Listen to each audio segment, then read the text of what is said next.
ಅದರಿಂದ ಸಮಾಜದಲ್ಲಿ ಏನು ಧರ್ಮವನ್ನ ಹಾಳು ಮಾಡಬೇಕು, ಧರ್ಮ ದ್ರೋಹವನ್ನು ಮಾಡಬೇಕು ಅನ್ನುವಂತಹ ವ್ಯಕ್ತಿಗಳು ಹುಟ್ಟಿಕೊಂಡಿದ್ದಾರೆ. ಇದನ್ನ ಇಂದು ನಾವು ತಡೆಯೋದಲ್ಲ. ಅಂದೇ ಯುಗಾಂತರಗಳಲ್ಲಿ ಪ್ರಹ್ಲಾದರಾಜರು ನಾಸ್ತಿಕನಾದಂತಹ ಹಿರಣ್ಯಕಶಿಪುವಿನ ನಾಸ್ತಿಕವಾದವನ್ನ ತಳ್ಳಿ ಹಾಕಿ ಆಸ್ತಿಕತೆಯನ್ನ ಜಗತ್ತಿನಲ್ಲಿ ಸಾರಿ ಭಗವಂತನ ಸರ್ವವ್ಯಾಪಿತ್ವವನ್ನ ಸರ್ವಾಂತರ್ಯಾಮಿತ್ವವನ್ನ ಪ್ರತ್ಯಕ್ಷವಾಗಿ ಅನುಭವಕ್ಕೆ ತಂದು ನೀಡಿ ವಾಸವು ಯದಿ ಸ ಸರ್ವತ್ರ ಕಸ್ಮಾತ್ ಸ್ತಂಭೆ ಅದೃಶ್ಯತೆ ಎಂಬುದಾಗಿ ಹಿರಣ್ಯಕಶಿಪುವಿನ ಆ ಒಂದು ಪ್ರಶ್ನೆಗೆ ಉತ್ತರವಾಗಿ ಎಲ್ಲ ಕಡೆಯಲ್ಲಿರುವಂತಹ ಭಗವಂತ ಸ್ತಂಭದಲ್ಲಿಯೂ ಇದ್ದಾನೆ ಎಂಬುದಾಗಿ ಜಗತ್ತಿಗೆ ಸಾರಿ ಭಗವಂತನ ಅಸ್ತಿತ್ವವನ್ನ ಸ್ಥಾಪನೆಗೊಳಿಸಿದಂತಹ ಮಹಾನುಭಾವರೇ ಪ್ರಹ್ಲಾದರಾಜರು. ಅವರೇ ಮುನಿತ್ರಯರಲ್ಲಿ ಒಬ್ಬರಾದಂತಹ ವ್ಯಾಸರಾಜ ಗುರು ಸಾರ್ವಭೌಮರು, ಅವರೇ ರಾಘವೇಂದ್ರ ಸ್ವಾಮಿಗಳವರಾಗಿ ಅವತಾರ ಮಾಡಿ ಭಕ್ತರನ್ನ ಧರ್ಮ ಮಾರ್ಗದಲ್ಲಿ ವಿಶೇಷವಾಗಿ ಪ್ರೇರೇಪಿಸಿ ಧರ್ಮದ ಉಳಿವಿಗಾಗಿ, ಧರ್ಮದ ರಕ್ಷಣೆಗಾಗಿ, ಧರ್ಮದ ಅಭಿವೃದ್ಧಿಗಾಗಿ ಸತ್ಯ ಧರ್ಮ ರಥರಾದಂತಹ ರಾಘವೇಂದ್ರ ಸ್ವಾಮಿಗಳವರು ಅವತಾರ ಮಾಡಿ ಅಂದಿನಿಂದ ಇಂದಿನ ತನಕ ಮುಂದೆಯೂ ಸಮಾಜವನ್ನ ಮುನ್ನಡೆಸ್ತಾ ಇದ್ದಾರೆ. ಇವತ್ತು ಹಿರಣ್ಯಕಶಿಪು, ಅಂದು ಒಬ್ಬ ಹಿರಣ್ಯಕಶಿಪು ಭಗವಂತನ ಅಸ್ತಿತ್ವದ ಬಗ್ಗೆ ಪ್ರಶ್ನೆ ಮಾಡಿದ್ರೆ ಇವತ್ತು ಅಂತಹ ಸಾವಿರಾರು ಮನೋಭಾವ, ಹಿರಣ್ಯಕಶಿಪುವಿನ ಮನೋಭಾವ ಉಳ್ಳಂತಹವರು ಧರ್ಮ ಇಲ್ಲ, ದೇವರಿಲ್ಲ, ಈ ರೀತಿಯಾಗಿ ಜಗತ್ತನ್ನ ತಪ್ಪು ದಾರಿಗೆ ಎಳೆದು ಹೋಗ್ತಾ ಇದ್ದಾರೆ. ಧರ್ಮ ಇಲ್ಲ ಅನ್ನುವಂತಹ ಮಾತಿನಲ್ಲಿಯೇ ಧರ್ಮ ಇದೆ, ಹಾಗಾಗಿ ದೇವರಿಲ್ಲ ಅನ್ನುವಂತ ಮಾತಿನಲ್ಲೇ ದೇವರಿದ್ದಾನೆ. ಇಂತಹ ಅಸಂಬದ್ಧವಾದ ಧರ್ಮ ದ್ರೋಹದ ಮಾತುಗಳನ್ನ ಯಾವುದೇ ವ್ಯಕ್ತಿ ಆಡಿದ್ರು ಕೂಡ ಅದಕ್ಕೆ ಕವಡೆ ಕಿಮ್ಮತ್ತು ಅನ್ನುವಂತಹದ್ದಿಲ್ಲ. ಅಂದು ಒಬ್ಬ ಹಿರಣ್ಯಕಶಿಪುವಿನ ನಾಸ್ತಿಕವಾದವನ್ನ ತಳ್ಳಿ ಹಾಕಲಿಕ್ಕೆ ಒಬ್ಬ ಪ್ರಹ್ಲಾದರಾಜರಾದ್ರೆ ಇವತ್ತು ಮನೆಯಲ್ಲಿ ಮನದಲ್ಲಿಯೂ ಕೂಡ ಆ ನಾಸ್ತಿಕ ಭಾವನೆ ವಿಜೃಂಭಿಸ್ತಾ ಇರುವಂತಹ ಸಂದರ್ಭದಲ್ಲಿ ಸಮಸ್ತ ಹಿಂದೂ ಧರ್ಮದ ಎಲ್ಲ ವಿಭಾಗಗಳಲ್ಲಿಯೂ ಕೂಡ ಭಕ್ತಿಯ ಭಾವನೆಯನ್ನು ವಿಶೇಷವಾಗಿ ಪ್ರಜ್ವಲಗೊಳಿಸಿ ಜಾತಿ ಮತ ಭಾಷೆ ಪ್ರಾಂತಗಳಿಗೆ ಅತೀತರಾಗಿ ಎಲ್ಲರಿಂದ ಆರಾಧ್ಯರಾಗಿ ಎಲ್ಲರ ದುಗುಡು ದುಮ್ಮಾನಗಳನ್ನ ಪರಿಹಾರ ಮಾಡಿ ಎಲ್ಲರ ನಾಸ್ತಿಕವಾದವುಗಳಿಗೂ ಕೂಡ ಸರಿಯಾದ ಉತ್ತರವನ್ನ ಅನುಭವವನ್ನ ತಂದುಕೊಟ್ಟು ಭಗವಂತನ ಅಸ್ತಿತ್ವವನ್ನ ಧರ್ಮದ ಅಸ್ತಿತ್ವವನ್ನ ವಿಶೇಷವಾಗಿ ಸ್ಥಾಪನೆ ಮಾಡ್ತಾ ಇರ್ತಕ್ಕಂಥ ಮಹಾನುಭಾವರು ಪ್ರಹ್ಲಾದರಾಜರ ಅವತಾರಿಗಳಾದಂತಹ ರಾಘವೇಂದ್ರ ಸ್ವಾಮಿಗಳವರು. ಅದು ಒಬ್ಬ ಹಿರಣ್ಯಕಶಿಪು ಒಬ್ಬ ಪ್ರಹ್ಲಾದರಾಜರಾದ್ರೆ ಇವತ್ತು ಊರಿನಲ್ಲಿ ಬೀದಿಗಳಲ್ಲಿಯೂ ಮನೆಗಳಲ್ಲಿಯೂ ಇರುವಂತಹ ಆ ಹಿರಣ್ಯಕಶಿಪುವಿನ ವಾದವನ್ನ ಅಲ್ಲಿ ಹಾಕಲಿಕ್ಕೆ ಎಲ್ಲ ಊರಿನಲ್ಲಿಯೂ ಕೂಡ ರಾಘವೇಂದ್ರ ಸ್ವಾಮಿಗಳವರು ಮೂಲ ವೃತ್ತಿಕಾ ವೃಂದಾವನದಿಂದ ವಿರಾಜಮಾನರಾಗಿ ಭಕ್ತರ ಪ್ರಶ್ನೆಗಳಿಗೆ ಒಂದು ಉತ್ತರವನ್ನು ನೀಡುವ ಮೂಲಕ ಭಕ್ತರಲ್ಲಿ ಧರ್ಮ ಜಾಗೃತಿಯನ್ನು ಮೂಡಿಸಿ ಧರ್ಮ ರಥರಾಗಿದ್ದಾರೆ. ಅಂತಹ ರಾಘವೇಂದ್ರ ಸ್ವಾಮಿಗಳವರ ಒಂದು ವಿಶೇಷವಾದ ಸನ್ನಿಧಾನಕ್ಕೆ ನಮ್ಮ ಉತ್ತರಾದಿ ಮಠದ ಸ್ವಾಮಿಗಳನ್ನ ಇವತ್ತು ನಾವು ಆಹ್ವಾನ ಮಾಡಿದ್ದೀವಿ. ಅವರು ಇಲ್ಲಿ ಬಂದಿದ್ದಾರೆ. ಈ ಉಭಯ ಮಠಗಳ ಬಾಂಧವ್ಯಕ್ಕೆ ಪ್ರತ್ಯೇಕವಾದ ಒಂದು ಕಾರಣ ಅನ್ನುವಂತಹದ್ದಿಲ್ಲ. ಸಮಾಜದ ಸಂಘಟನೆ, ಧರ್ಮದ ರಕ್ಷಣೆ, ವಿಶೇಷವಾಗಿ ಧರ್ಮದ ಉಳಿವಿಗಾಗಿ ಹಿಂದೂ ಧರ್ಮದ ಒಂದು ವಿಶೇಷವಾದ ದೇವಿಗೆ ಈ ಒಂದು ಸಮಾರಂಭಗಳ ಕಾರಣ ಅಂತ ಹೇಳ್ತಾ ಉಭಯ ಮಠಗಳಲ್ಲಿರುವಂತಹ ಅನೇಕ ವರ್ಷಗಳಿಂದ ಬಂದಿರುವಂತಹ ಲೌಕಿಕ ಭಿನ್ನಾಭಿಪ್ರಾಯಗಳನ್ನ ಕುಳಿತುಕೊಂಡು ಕ್ರಮವಾಗಿ ಎಲ್ಲವನ್ನು ಪರಿಹಾರ ಮಾಡಿಕೊಂಡಿದ್ದೇವೆ. ಇನ್ನು ಉಳಿದಂತಹ ವಿಚಾರಗಳ ಬಗ್ಗೆಯೂ ಕೂಡ ಪರಿಹಾರ ಮಾಡಿಕೊಂಡು ಒಗ್ಗಟ್ಟಿನ ಮಂತ್ರವನ್ನ ಜಗತ್ತಿನಲ್ಲಿ ಪಠಿಸುತ್ತಾ ಎಲ್ಲ ಧರ್ಮಾಭಿಮಾನಿಗಳಿಗೆ ಸಂತೋಷವನ್ನುಂಟು ಮಾಡಿ ಧರ್ಮದ ರಕ್ಷಣೆಯೇ ಇದರ ಮೂಲ ಎಂಬುದಾಗಿ ಈ ಸಂದರ್ಭದಲ್ಲಿ ಹೇಳ್ತಾ ನಮ್ಮ ಆಹ್ವಾನದ ಮೇರೆಗೆ ಆಗಮಿಸಿರತಕ್ಕಂತಹ ಸ್ವಾಮಿಗಳನ್ನ ತುಂಬ ಹೃದಯದಿಂದ ನಾವು ಅಭಿನಂದಿಸಿ ಅದೇ ರೀತಿಯಾಗಿ ಉತ್ತರಾದಿ ಮಠದಿಂದ ಬಂದಿರತಕ್ಕಂಥ ಎಲ್ಲ ವಿದ್ವಾಂಸರು, ವೈದಿಕರು, ವಿದ್ಯಾರ್ಥಿಗಳು ಮತ್ತು ಇಲ್ಲಿ ನಡೆದಂತಹ ಜಾತ್ಯತೀತವಾದ ರಾಘವೇಂದ್ರ ಸ್ವಾಮಿಗಳವರ ಭಕ್ತರು, ಮಠದ ಶಿಷ್ಯರು ಎಲ್ಲರನ್ನೂ ಕೂಡ ಈ ಸಂದರ್ಭದಲ್ಲಿ ಅಭಿನಂದಿಸಿ ಹರಿವಾಯಿ ಗುರುಗಳು ಒಳ್ಳೆಯ ಕಾರ್ಯಕ್ಕೆ ಸದಾ ಅಸ್ತು ಹೇಳ್ತಾ ಇರ್ತಾರೆ. ಇಂತಹ ಕಾರ್ಯಕ್ರಮ ಒಳ್ಳೆಯ ಒಂದು ಉಪಕ್ರಮವಾಗಿದೆ. ಇದು ಹೀಗೆ ಮುಂದೆ ನಡೀತಾ ಹೋಗಿ ಎಂಬುದಾಗಿ ದೇವರಲ್ಲಿ ಪ್ರಾರ್ಥಿಸ್ತಾ ನಮ್ಮೆರಡು ಮಾತುಗಳನ್ನು ಮುಗಿಸ್ತಾ ಇದ್ದೇನೆ. ಸರ್ವೇ ಜನ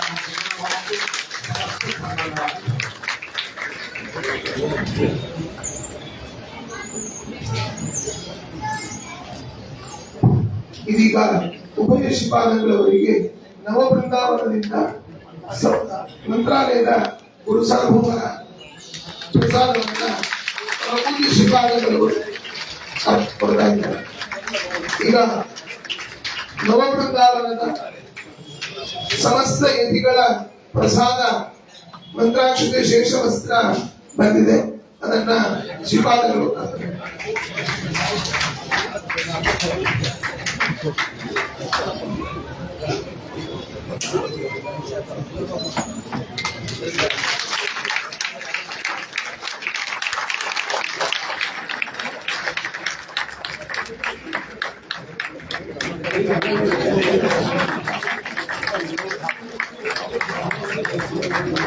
ಹರಿಸರ್ವೋತ್ತಮ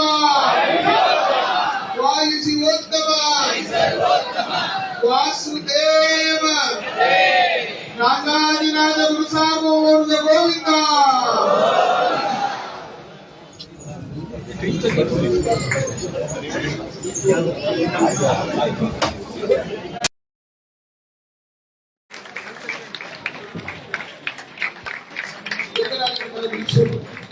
ರಾಘವೇಂದ್ರ ಸ್ವಾಮಿಗಳ ಮಠಾಧೀಶರಿಗೆ ಪದವಿಯು ಗುರುಪ್ರಸಾದ್ ಅವರು ಎಲ್ಲರೂ ಕೂಡ ಆಗಮಿಸಬೇಕು. ಹಾಗೆ ರಾಮ ರಾಮ ರಾಮ ರಾಮ ರಾಮ ರಾಮ